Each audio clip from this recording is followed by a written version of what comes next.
超级好吃的玉米面红枣馒头出锅了，无油无糖。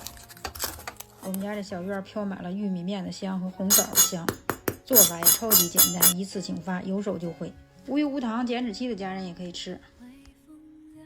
玉米面最好选像面粉那样细的，我这是粗玉米面，用研磨杯我自己又磨了，还是有小渣渣，我得用开水给它烫一下。如果选像面粉那么细的，就不用开水烫了，和白面一块和楞就可以了。看这小渣渣，晾到温热，来2个鸡蛋，不放鸡蛋可以适当的多加点水，加小苏打和酵母。小苏打会让玉米面颜色更黄，口感更暄软，还能中和玉米面发酵时产生的微酸味，吃着只有纯玉米面的香味。想吃更甜的可以多放糖，多放糖要用这种耐高糖的酵母。如果只放5到10克糖促进发酵，就用低糖酵母。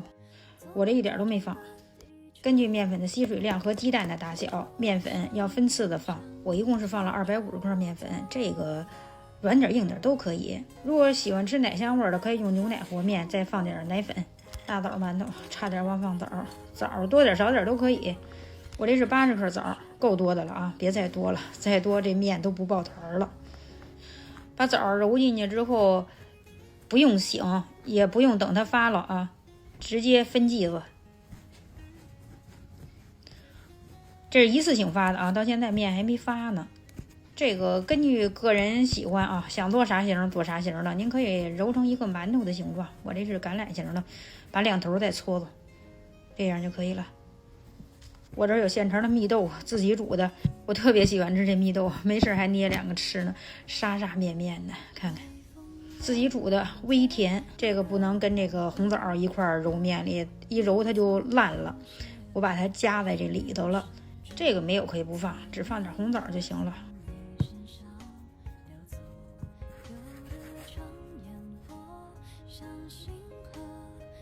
锅里喷点油，用厨房纸再把这油抹匀了，擦一下，就是让锅形成一层油膜。